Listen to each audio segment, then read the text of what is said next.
Ukrainians.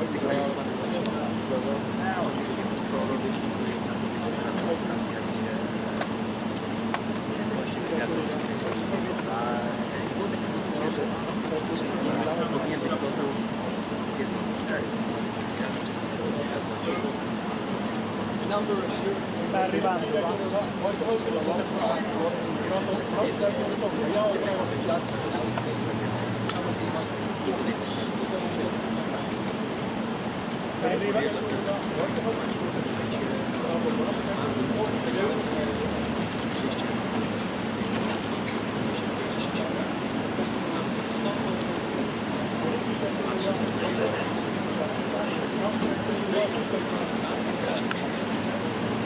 President Trump, sir, your message to the people of Ukraine as world leaders gather here today.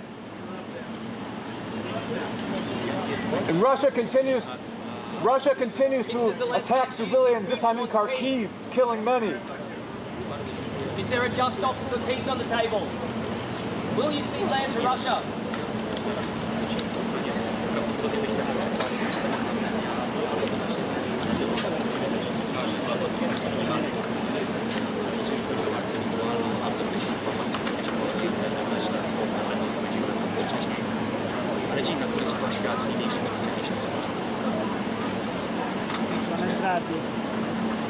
I love them. I love them, right? You said I love them, right? I don't know if it's again. I'm sorry. Yes, I have to listen to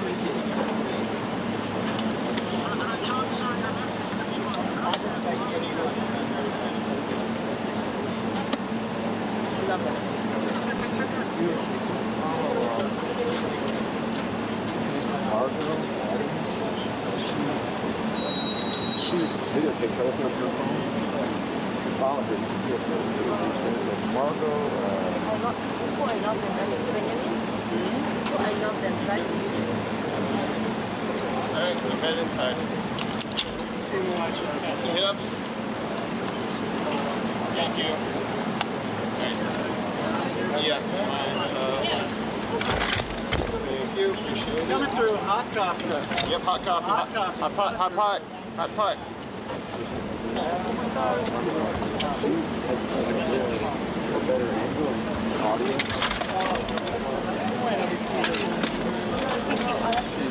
That's her account.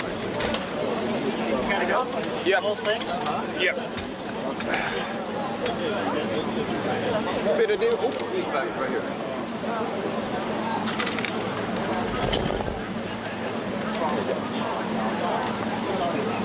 Love them. Right.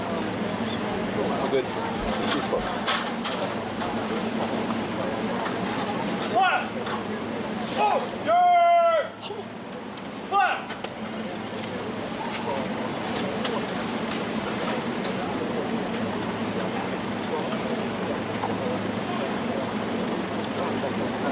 One! Four! Five!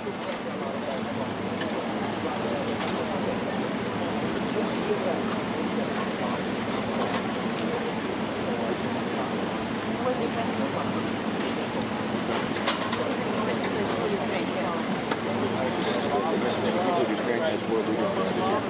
Ah, yes. La mejor líder de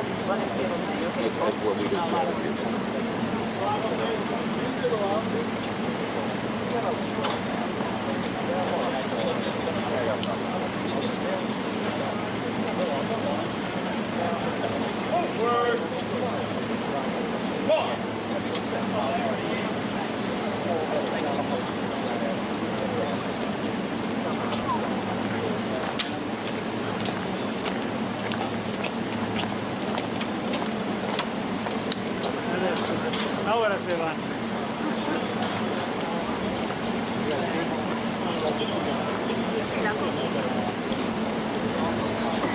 Claro, te debo una cena.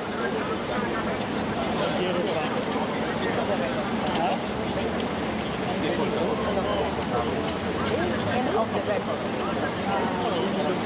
Muy lindo. Sí, lo celebramos esto antes de irse. Vamos el 26. Chao.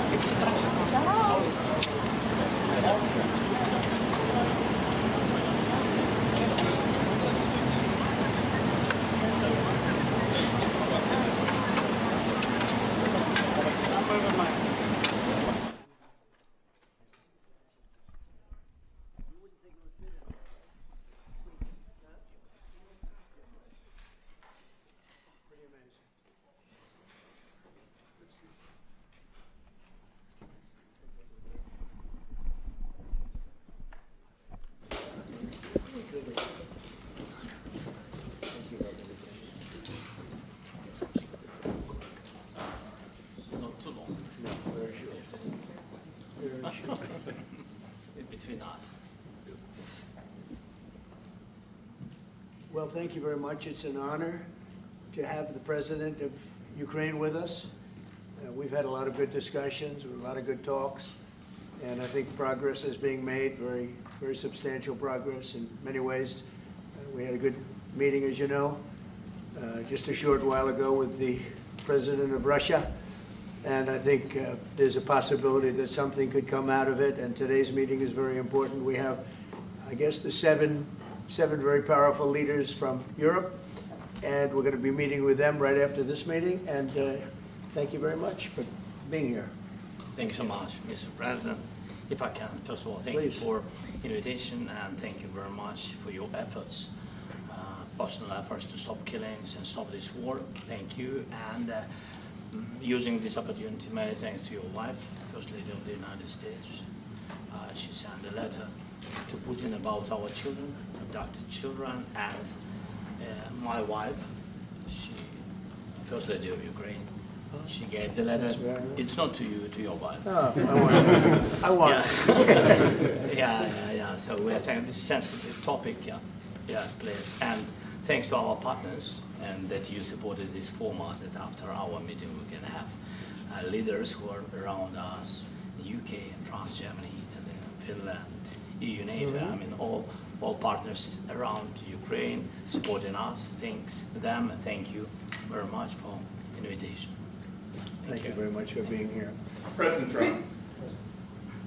Do you think it's fair? Yes, Peter, go ahead. Thank you, President Trump. So, President Zelensky, you say in a post on X today, Russia must end this war, which it itself started.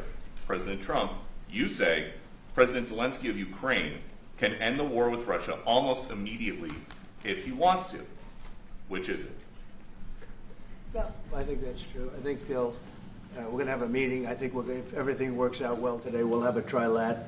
And I think there will be a reasonable chance of ending the war when we do that. And is this the end of the road for American support for Ukraine? Is today's meeting deal or no deal? I can never say that. It's never the end of the road. People are being killed, and we want to stop that. So I would not say it's the end of the road. No, I think we have a good chance of doing it. It's been almost 4 years now that a lot of people were killed last week. A lot of people last week. I mean, millions of people killed, but a lot of people last week for whatever reason. A big number, a lot of soldiers, on both sides. And I know the president, I know myself, and I believe Vladimir Putin wants to see it ended. And as you met with Putin on Friday, today you've got President Zelensky here. As you listen to Russia and Ukraine, which side has the better cards? Right Well, now? I don't want to say that. I'm just here to be, look, this isn't my war. This is Joe Biden's war. He's the one that had a lot to do with this happening, and we want to get it ended. And we want it to end good for everybody. We want it to end good.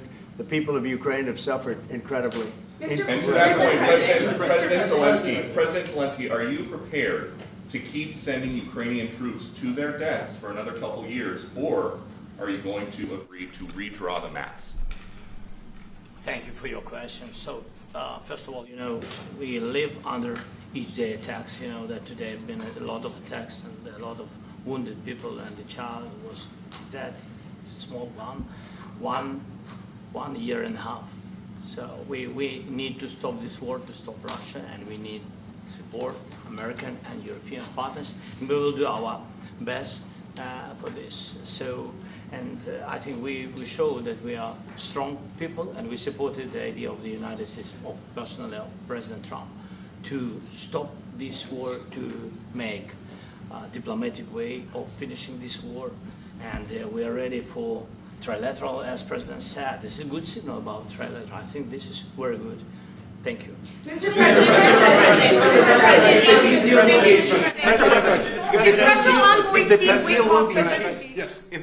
if the peace deal will be achieved, are you going to be willing to send American peacekeepers to Ukraine?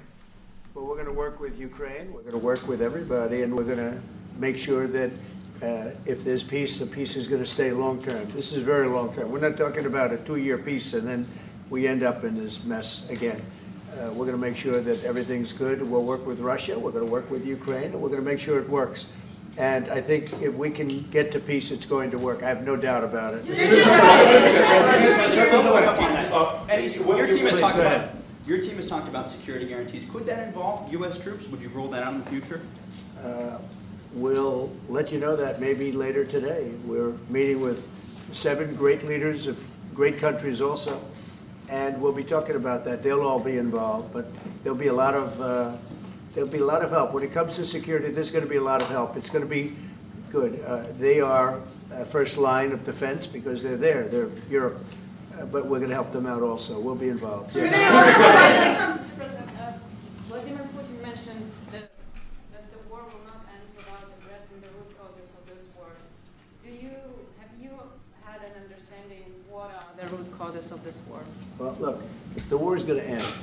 When it ends, I can't tell you, but the war is going to end, and this gentleman wants it to end, and Vladimir Putin wants it to end. I think the whole world is tired of it, and we're going to get it ended. It was, I've done 6 wars. I've ended 6 wars, and I thought this maybe would be the easiest one, and it's not the easiest one. It's a tough one. A lot of reasons for it, and they'll be talking about it for a long time. But they'll be talking about the others. Look, India, Pakistan. We're talking about the big places. When you look at, you just take a look at some of these wars. You go to Africa and take a look at that. Rwanda and the Congo, Republic of the Congo. That's been going on for 31 years. And so we've done a total of 6, and we really have 6, not including the fact that we obliterated, and it turned out to be a total obliteration, the nuclear, as you said, the future nuclear capability of Iran. And this one, I think we're going to get solved also. I feel confident we're going to get it solved. Thank you, Mr. President. Can you tell us about your conversations with European leaders and what they need to see to support an end to the war? Yeah, well, we're going to be meeting with a great representative group and 7 very powerful, very big countries and great people, all friends of mine and friends of yours. And we're going to have some suggestions made. They want to see peace. They would like to see peace. President, you said last in night the red. President Trump, do you think it's fair to for Ukraine and for Russia to achieve a lasting and durable peace if Ukraine cedes its territories that Russia hasn't yet conquered? Do you think it's a fair peace for Ukraine? We're going to have a lasting peace. Just to answer the first part of your question, we're going to have a lasting peace. I hope it's going to be immediately. I hope it doesn't have to go on. And I think people of the whole world is going to be very happy when that's announced. Mr. President, you posted on social media, Mr. President, a very touching letter from the First Lady. And the letter was hand-delivered to President Putin. And it calls for an end to the war, essentially, because of the children and the children's future. Why did the First Lady feel that letter was necessary? Was it because she believes that Mr. Putin is the aggressor in the war? Is a similar letter being hand-delivered to President Zelensky? So the First Lady felt very strongly.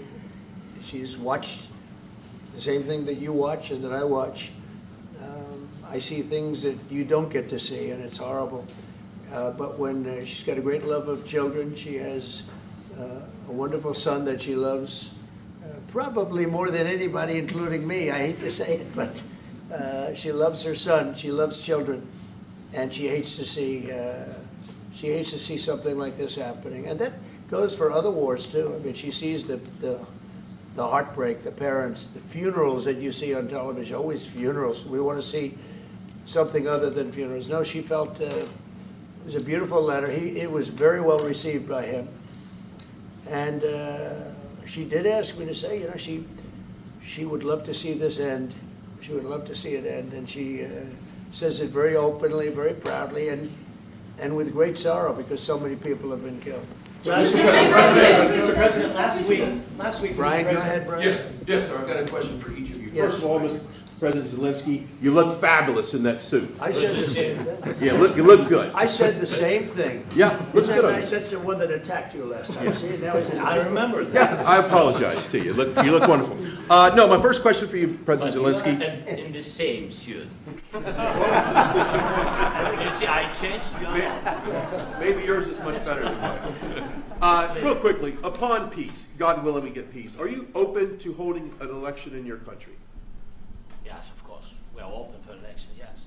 We have to do safety circumstances. And a little bit, we need to work in the parliament, because during the war you can't have elections, but we can do security. We need, maybe, how to say, we need a truth, yes, everywhere, in the battlefield, in the sky, and the sea, yeah, to make possible for people to do democratic, open, legal elections. So you say we're ready. during the war you can't have elections. So let me just say 3.5 years from now, so you mean if we happen to be in a war with somebody, no more elections. Oh, that's good. I wonder what the fake You like this idea? Yeah. No. Speaking of news, I got a question for you. This sounds insane for me even to ask this, but do you think the American media really doesn't even want a peace deal? Because they've been so critical of you every step of the way as you lead the charge for peace.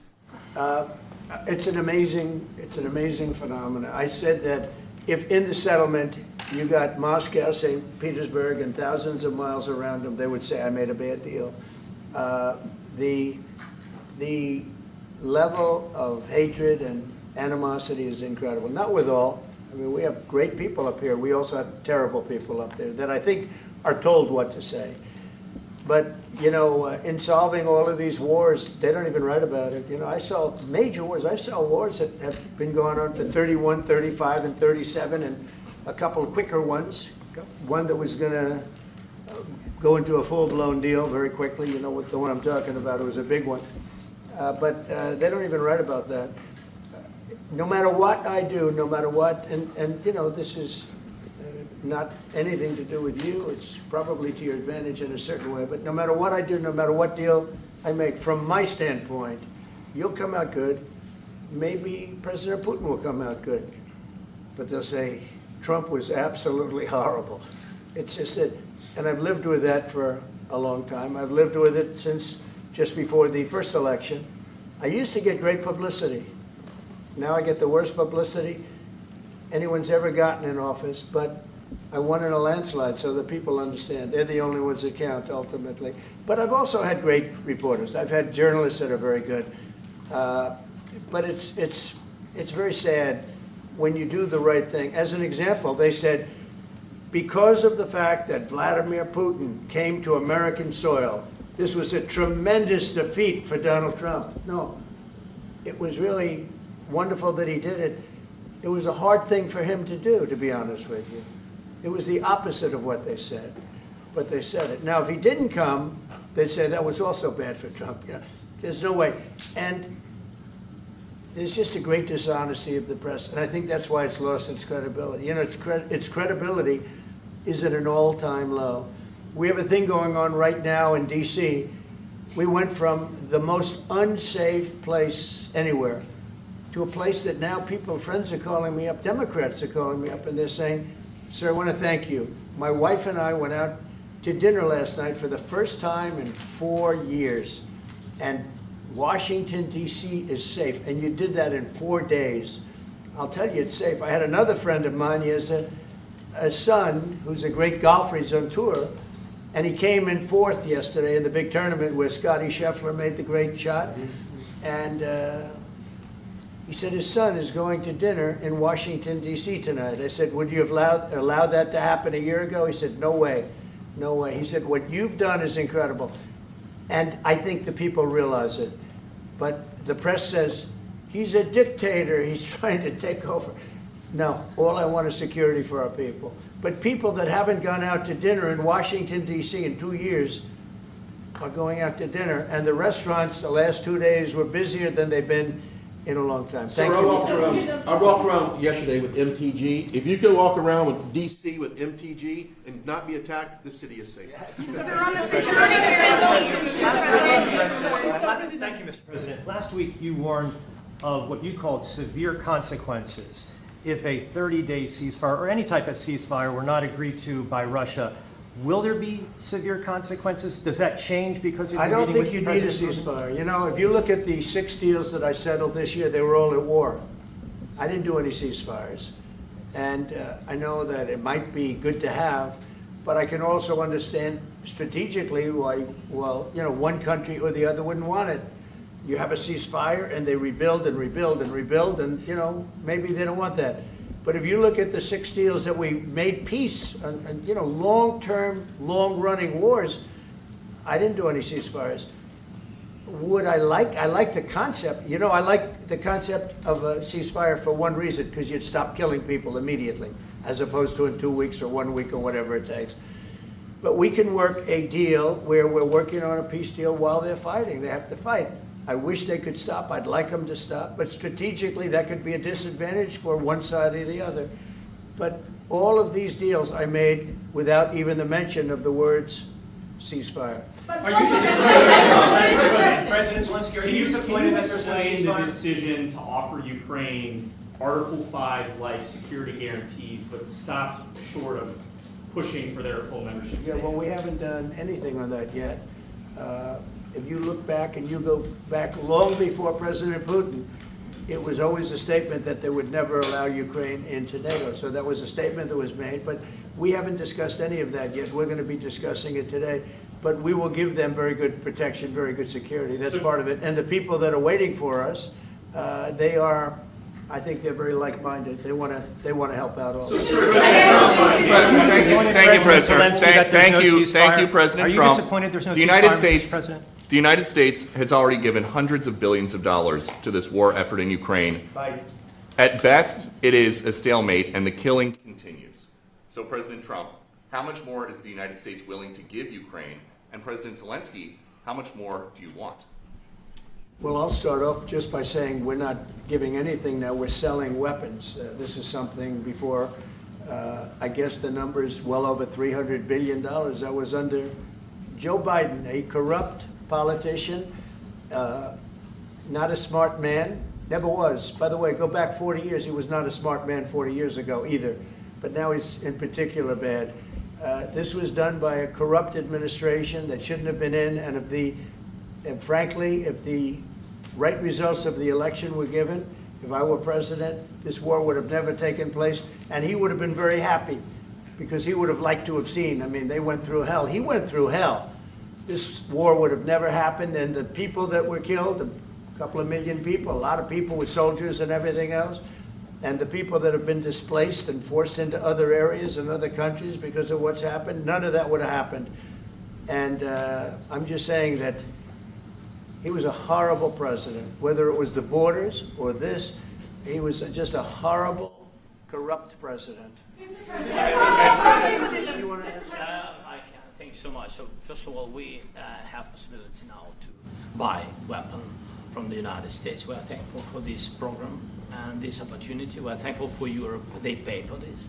And through NATO program, for example, Pearl and etc., we have some programs where we can have some money to finance this. And this is a part, I think, it's not a part for the war and to defend us. It also will be a part for security guarantees, to strengthen our army, to rearm Ukrainian army. This is very, very important. And it depends how much money we need to rearm. For example, the question of air defense, we spoke about it with President Trump, and I'm happy that we have now bilateral decisions and we work on it with production, American production. Nobody in Europe has so many air defense like Patriots, for example. We need it very much, and this is also about defending. I think the good news, we make the best military equipment in the world by far. You mentioned the Patriots. How good are they? Systems. We have systems, they're literally 100% foolproof. And it's really like shooting 2 bullets, you know, 2 bullets hitting each other in the air in a space like this. The chance is 100%. It's 99 to 100%. So we sell the equipment to NATO, and NATO does what, I don't know what the arrangement is that you have with, but I know that they want you to have the equipment. And we're getting the best equipment in the world, but they pay us for the equipment. Under Biden, it was just crazy what was going on. I believe the number is over 300. I think it could be $350 billion worth of equipment and money and everything else. And we've made more progress in settling this war in the last 2 months than they made in 4 years. This should have been settled a long time ago, but it should have never happened. Yeah, please. Real quickly, you pushed out on social media. Brian, go first. You pushed out on social media about doing away with mail-in ballots and potentially electronic voting machines. Can you expand on that and how important Well, that's a very off-topic, just really quickly. Mail-in ballots are corrupt. Mail-in ballots, you can never have a real democracy with mail-in ballots. And we, as a Republican Party, are going to do everything possible that we get rid of mail-in ballots. We're going to start with an executive order that's being written right now by the best lawyers in the country to end mail-in ballots because they're corrupt. And you know that we're the only country in the world, I believe, I may be wrong, but just about the only country in the world that uses them because of what's happened. Massive fraud all over the place. The other thing we want change are the machines. For all of the money they spend, it's approximately 10 times more expensive than paper ballots. And paper ballots are very sophisticated with the watermark paper and everything else. We would get secure elections. We'd get much faster results. The machines, I mean, they say we're going to have the results in 2 weeks. With paper ballots, you have the results that night. Most people, but most people, many countries use paper ballots. It's the most secure form. So between paper ballots, very, very important, paper ballots, and I think maybe even more important, the mail-in voting. We're going to end mail-in voting. It's a fraud. If you have mail-in vote, even Jimmy Carter with this commission, they set it up. He said the one thing about mail-in voting, you will never have an honest election if you have mail-in. And it's time that the Republicans get tough and stop it because the Democrats want it. It's the only way they can get elected. Because with men and women's sports and with transgender for everybody and open borders and all of the horrible things, and now the new thing is they love crime. They're fighting me on the fact that I've made Washington, D.C. safe. We're not going to get mugged, beaten up, or killed like all the people you've been watching get so badly hurt. I'm glad, I hate to take your time with this, but I'm glad you asked me that question. Sorry. We're going to stop mail-in ballots because it's corrupt.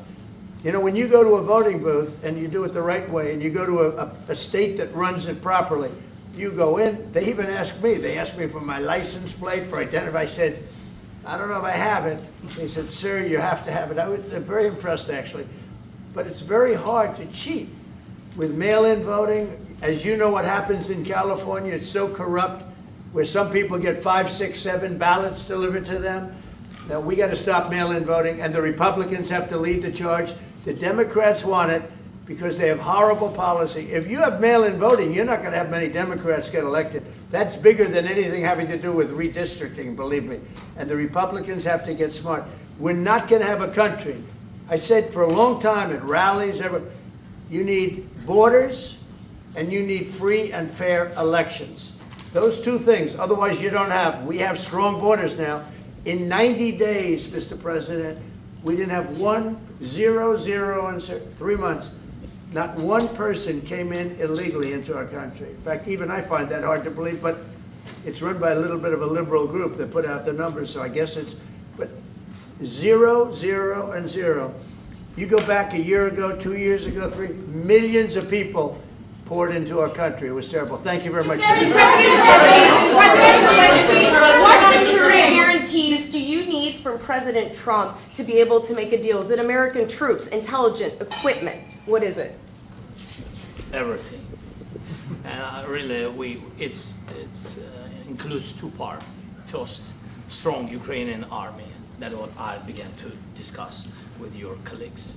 And it's a lot about weapon and then people and training missions and intelligence. And second, we will discuss with our partners. It depends on the big countries, on the United States, on on a lot of our friends. And Mr. President, are you willing to commit American troops to that NATO-like protection in order to get President Zelensky to a deal today? Well, I don't know if you define it that way, but NATO-like, I mean, we have people waiting in another room right now. They're all here from Europe, biggest people in Europe, and they want to give protection. They feel very strongly about it, and we'll help them out with that. I think it's very important. I think it's very important to get the deal done. You've been involved with the peacekeeping in Ukraine since your first day in the administration. What would you say to the Ukrainian people right now who are suffering under the Russian attacks and hoping that the American people will stand with them? Well, I know Ukrainian people. I've known many over the years. They're great people. They're smart. They're energetic.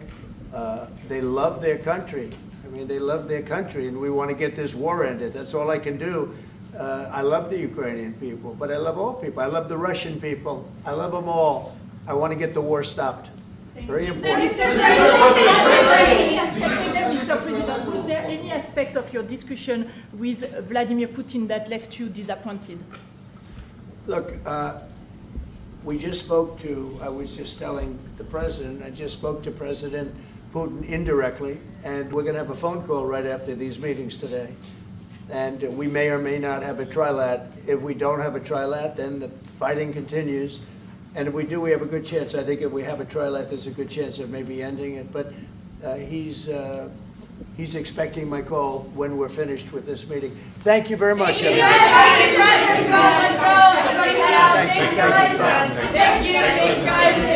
Let's go right on top with you. Let's go, guys. Thank you, press. Let's go. Move. Come on, guys. Let's go. Thank you, guys. Thank you, press. Thank you. Keep moving. Thank you, guys. Keep moving quickly. Let's go. Thanks, guys. Keep going. Thank you.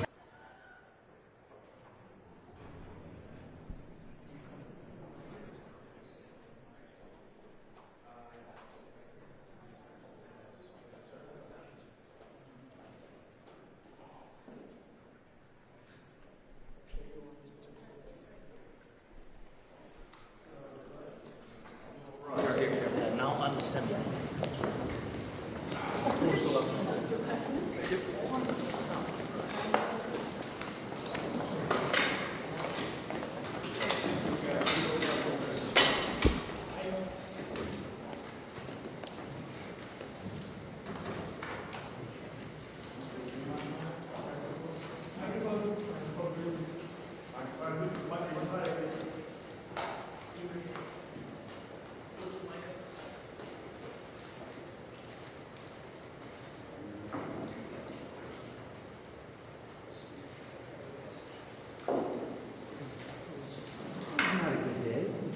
That was not a great day. See the picture.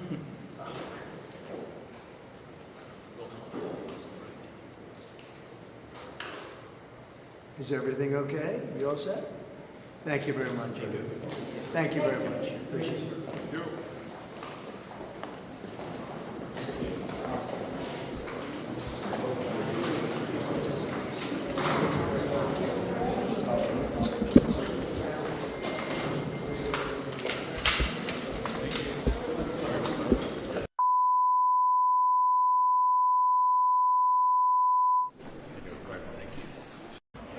The stool.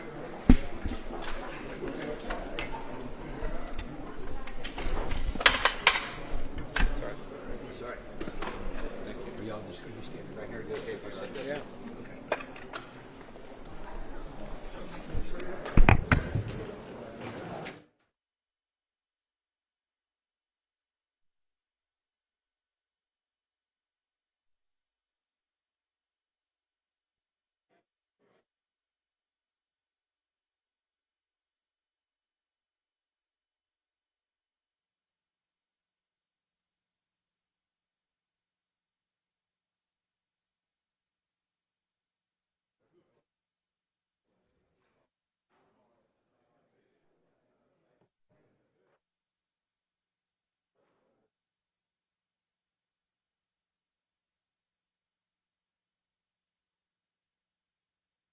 There's only one, the whole, when you add it all up, it's...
Isn't it just such an incredible place? Well, we're building a big right here. It would be right through there. Right through here. It's going to be, I'll tell you, it's going to be fantastic, actually. You can let them come in. We're going to have a successful talk today. Yeah. Me too. Please, come on in. Do you guys want to take some questions or anything? You feel ready? Huh? See. Hi, Mark. Yeah. Good.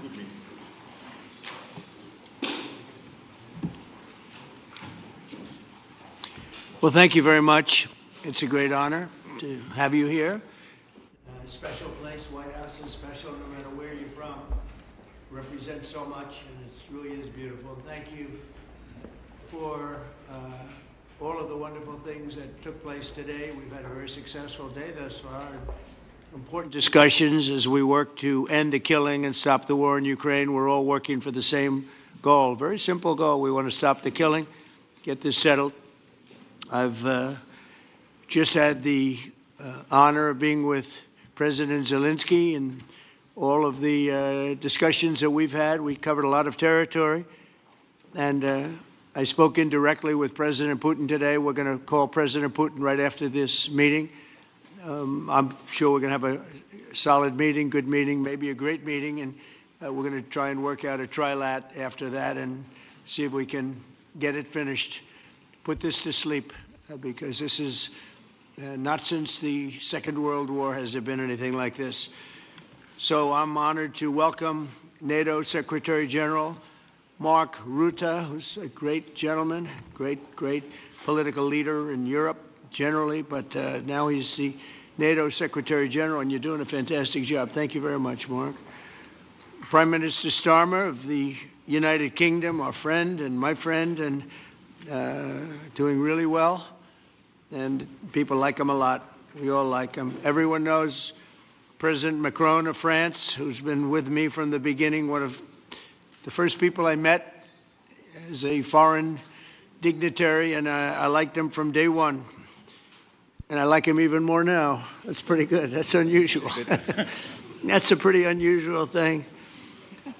Prime Minister Meloni of Italy, who's a really a great leader and an inspiration over there. She's served now, even though she's a very young person, she's served there for a long period of time relative to others. They don't last very long. You've lasted a long time. You're going to be there a long time. Chancellor Merz of Germany, who is a very strong person and a very strong leader and very highly respected in Germany. And he's my friend, and it's an honor to have him as my friend. Thank you very much. Very good. You look great with your tan. Where did you get that tan? I want to get a tan like that. President Stubb of Finland, and he's somebody that, where are we here? Where? Oh, you look better than I've ever seen you look. But you've done a great job, and we wanted to have you here because you're somebody that we all respect. And you've had a lot to do with the success, I think, and the potential success. And thank you very much for being here. We appreciate it. And the President of the European Commission, Ursula von der Leyen, who is somebody that we just made a big deal with all of those countries. I don't know. I think you might be more powerful than all these guys at this table. I don't know. But we had a great negotiation, and you're respected all over the world. So I want to thank you very much for being here. It's a great honor to have you. The Alaska Summit reinforced my belief that while difficult, peace is within reach, and I believe that in a very significant step, President Putin agreed that Russia would accept security guarantees for Ukraine, and this is one of the key points that we need to consider, and we're going to be considering that at the table also, like who will do what, essentially. I'm optimistic that collectively we can reach an agreement that would deter any future aggression against Ukraine, and I actually think there won't be. I think that's even overrated, largely overrated, but we're going to find out. And I think that the European nations are going to take a lot of the burden. We're going to help them, and we're going to make it very secure. We also need to discuss the possible exchanges of territory, taking into consideration the current line of contact. That means the war zone, the war lines that are pretty obvious, very sad, actually, to look at them.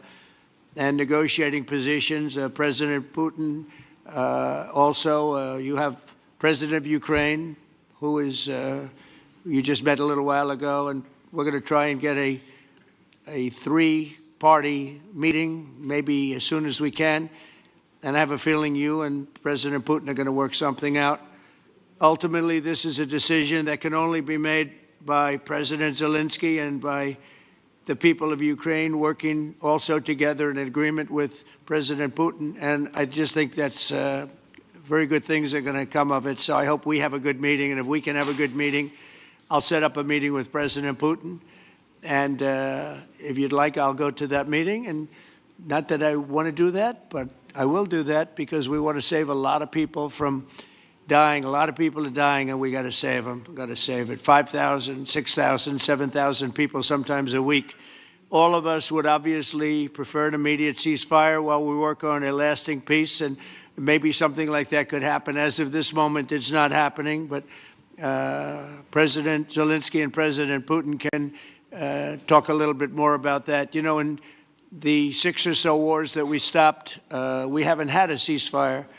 And so I don't know that it's necessary. You can do it through the war, but it would be, I like the ceasefire from another standpoint. You immediately stop the killing. But I believe a peace agreement at the end of all of this is something that's very attainable, and it can be done in the near future. With all of the wars that I got involved in, we only have this one left. Of course, as I walk out the door, there'll probably be a new one starting, and I'll get that stopped too. But I thought this was going to be one of the easier ones. It's actually one of the most difficult. They're very complex. The next step would be for a trilateral meeting, and that will be worked out. And I just look forward to working and having a great result. We're going to spend a lot of time today talking about, and we're really honored you guys came over. I mean, these are the heads of major countries and respected all over Europe. And they speak for, largely, I think I should say, but pretty much for the other countries of Europe. And we will come to a resolution today, I think, on almost everything, including probably the security. And that's pretty much the story. I'd like to say, Mr. President, would you like to say something? You have the media. If you want, you could come over and you could stand, you could use mine, or you could just turn around, whichever you feel comfortable with. Thank you so much. I can speak without microphone. Thank you so much. I think that we had very good conversation with President. Ukraine depends on the United States and on you and on those leaders who are with us in our hearts. They have been online. And we spoke about very sensitive points. The first one is security guarantees, and we are very happy with President that all the leaders are here, and the security in Ukraine depends on the United States and on you and on those leaders who are with us in our hearts. They have been online before yesterday, and etc. So a lot of countries on the side of Ukraine, our people, and all of us want to finish this war, stop Russia and stop this war.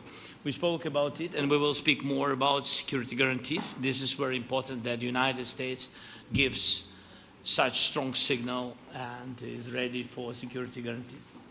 The second point, or maybe the first, humanitarian direction, very important to exchange all the prisoners, and I think that President will help. And I was very thankful to your wife again, Mr. President, for the letter about our abducted children, and I hope that really it can be a historic role for the people to bring kids back to the families and be happy. Get the people back, yeah. Yes, this is so important, and I'm happy that we discussed it, this track with the President Trump, and I hope that we will find decisions. And then what is very important, that all the sensitive things, territorial, etc., we will discuss on the level of leaders during trilateral meeting, and President Trump will try to organize such meeting, and he said that he will come or not come. Ukraine will be happy if you will both participate. Want me there, I will be there. Yeah, yeah, you know that. Thank you. And I think this is very important. Yes, so security guarantees, bringing kids back, and all our people, not only warriors, first of all warriors, and all the civilians, journalists, a lot of people in prison. So we need them back. And guarantees which will work for the years. We spoke about it, and I showed the President a lot of details on the battlefield, on the map. Thank you so much. Thank you for the map, by the way. Good map. It was great. Yeah. I'm thinking how to take it back. We'll get you. No. I think that we had constructive, specific meeting, and I'm very thankful to all the leaders who are here, and you help a lot, and so we are happy that we have such big unity today. Thank you, Mr. President. Thank you very much, for hosting us. Mr. President. I think you'll see that President Putin really would like to do something else. I think when we set that up, when we do, I think it's going to be when, not if. I think you're going to see some really positive moves. I know there's over 1,000 prisoners, and I know they're going to release them. Maybe they're going to release them very soon, like immediately, which I think is great. But we're going to set that up today after this meeting. So very good and great remarks. I appreciate it. Mark, as head of NATO, maybe you could say a few words, please. Yes, I will be very brief. I really want to thank you, President of the United States, dear Donald, for the fact that you, as I said before, broke the deadlock, basically with President Putin by starting that dialogue. And I think it was in February that you had the first phone call, and from there we are now where we are today. And that is, I think, if we play this well, we could end this. And we have to end this. We have to stop the killing. We have to stop the destruction of Ukraine's infrastructure. It is a terrible war. So I'm really excited. And let's make the best out of today and make sure that from today onwards, we get this thing to an end as soon as possible. I really want to thank you for your leadership, what you are doing for Volodymyr, but of course also all the European colleagues. It is really crucial. And the fact that you have said, I'm willing to participate in the security guarantees is a big step. Is really a breakthrough, and it makes all the difference. So also thank you for that. Well, NATO also has agreed from 2% to 5%, which is something that is a massive amount of money. And it's 2% that wasn't always paid to 5% that is paid. That's a big difference. And so we appreciate that. That was a great move. Thank you very much. Ursula, maybe on behalf of the Commission, you could say a couple of words. Thank you very much. It's a pleasure to be here. And it's a very important moment. Indeed, we are here, Europeans, as friends and allies. We had a fantastic NATO summit. Together as the two largest and biggest economies in the world, we had the largest trade deal ever agreed. And now we are here to work together with you on a just and lasting peace for Ukraine. Stop the killing. This is really our common interest, stop the killing. And indeed, it's very good to hear that we're working on the security guarantees, Article 5 lies security guarantees, so important. But I want to thank you also that you mentioned the thousands of Ukrainian children that have been abducted.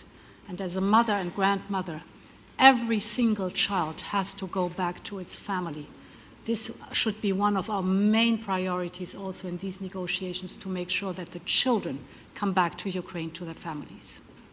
Thank you. And we did. I was just thinking we're here for a different reason, but we just a couple of weeks ago made the largest trade deal in history. So that's a big thing, and congratulations. That's great. Thank you very much, Ursula. Mr. Chancellor from Germany, a very great leader. Mr. President, Please. dear Donald, many thanks for having us today. I think this is extremely helpful that we are meeting and hearing that the two of you are having such a good meeting today here in Washington. The next steps ahead are the more complicated ones now. The path is open. You opened it last Friday. But now the way is open for complicated negotiations. And to be honest, we all would like to see a ceasefire, the latest from the next meeting on. I can't imagine that the next meeting would take place without a ceasefire. So let's work on that, and let's try to put pressure on Russia, because the credibility of these efforts we are undertaking today, are depending on at least a ceasefire from the beginning of the serious negotiations from next step on. So I would like to emphasize this aspect and would like to see a ceasefire from the next meeting, which should be a trilateral meeting wherever it takes place. Well, we're going to let the president go over and talk to the president, and we'll see how that works out, and if we can do that. I will say, and again I say it, in the 6 wars that I've settled, I haven't had a ceasefire. We just got into negotiations, and one of the wars was, as you know, in the Congo was 31 years long.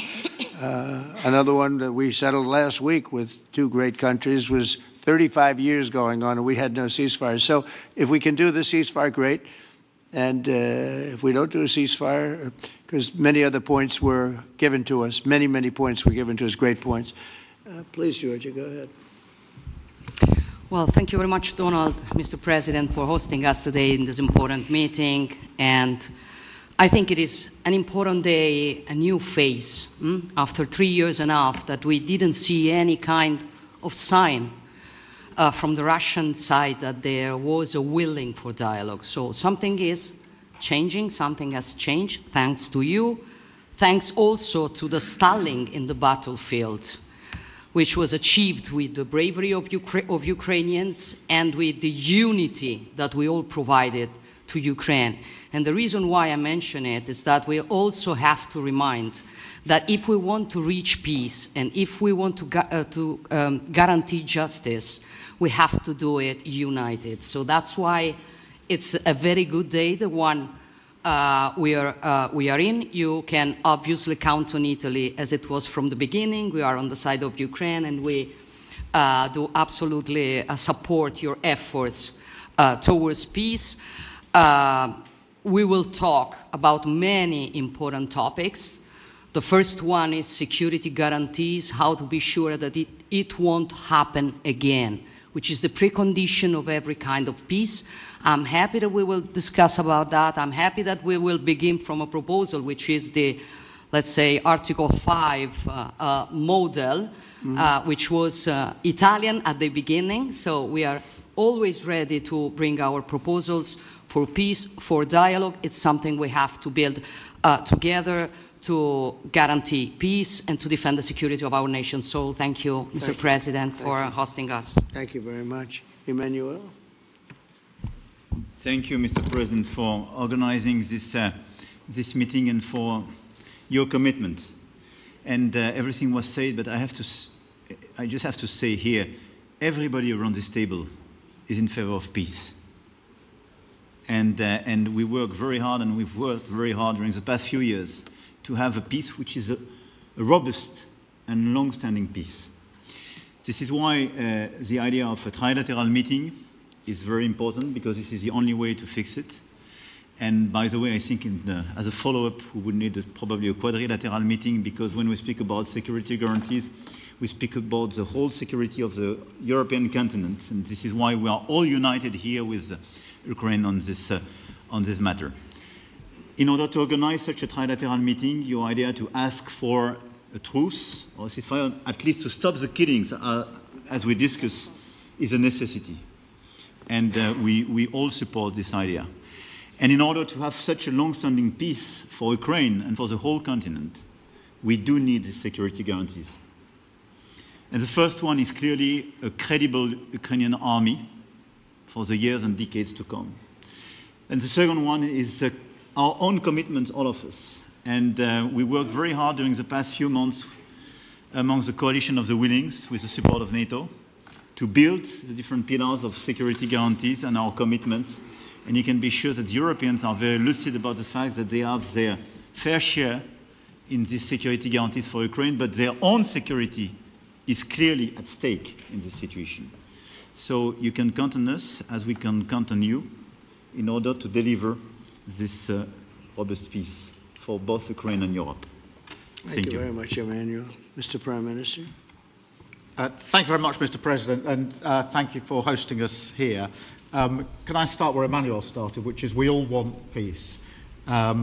The war in Ukraine has had a huge impact, particularly on the Ukrainians who've borne the brunt of it, but it's also had an impact on Europe and on the United Kingdom. There's not a family or community that hasn't been affected. And when we talk about security, we're talking about the security not just of Ukraine, we're talking about the security of Europe and the United Kingdom as well, which is why this is such an important issue. I think this is such an important meeting.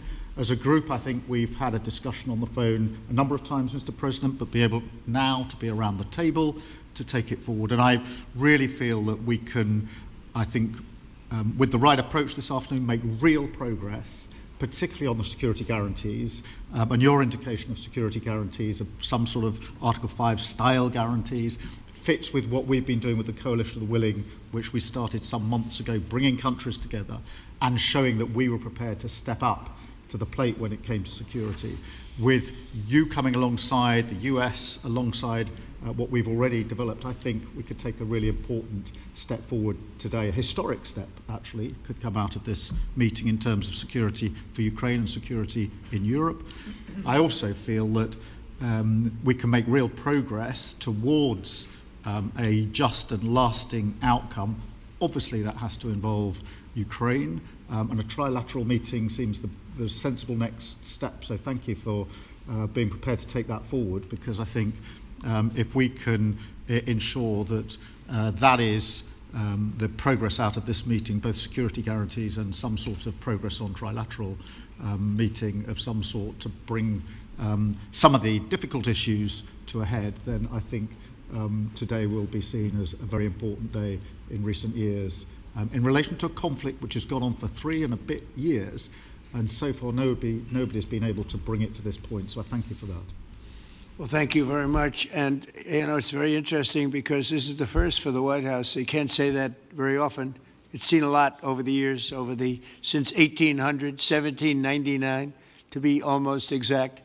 But this is the first where we've had so many prime ministers, presidents, the heads of European nations. And by the way, Alex, I'd like you to say a couple of words, too. You're a young, powerful man.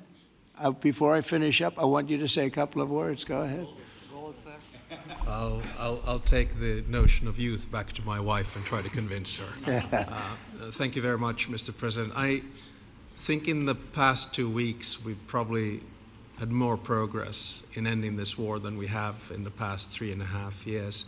And I think the fact that we're around this table today is very much symbolic in the sense that it's Team Europe and Team United States helping Ukraine. And the progress that we're looking out of this meeting is about the security guarantees, which are a big part of this. And then, of course, moving towards a process with a trilateral meeting with you and President Putin and President Zelensky. Some of the international media might wonder, why is the President of Finland here? I think the reason is probably that we might come from a small country, but we have a long border with Russia, over 800 miles. And we, of course, have our own historical experience with Russia from World War II, the Winter War and the War of Continuation. And if I look at the silver lining of where we stand right now, we found a solution in 1944, and I'm sure that we'll be able to find a solution in 2025 to end Russia's war of aggression and find and get a lasting and just peace. The situation is very difficult, but that's why we're here. Thank you, Alex, very much. Good job. So we're going to be meeting for a while, and we're going to discuss some of the issues.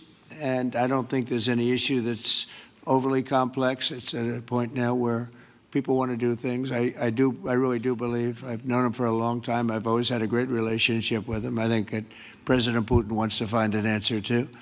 And we'll see. And in a certain period of time, not very far from now, a week or 2 weeks, we're going to know whether or not we're going to solve this, or is this horrible fighting going to continue? We'll do our best to get it ended. And I believe you have two willing parties, and usually that's good news, but two willing parties that want to make a deal. And we'll journey together, and we'll go over, and we'll see if it can be done. And it's possible it might not be able to be done. On the other hand, it's possible it will, and we're going to save thousands and thousands of lives a week. And so it's something we really have to do.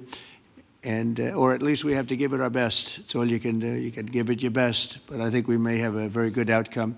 So I want to thank you all, and the media, I want to thank you. We're going to be staying here for a little while. Then we're going to walk over to the Oval Office, and we're going to have another little discussion about similar matters. And then they're going to go home to their great countries and report.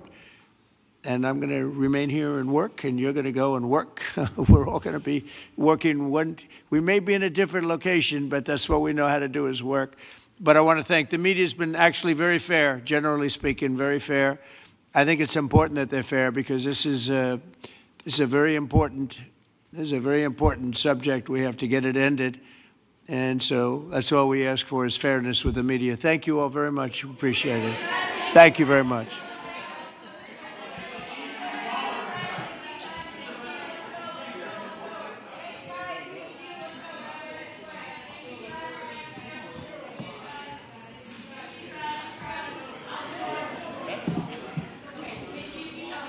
Thank you for being so fair. Thank you, Donald. All the time. But he loves it. He loves it. For he does it. He does it.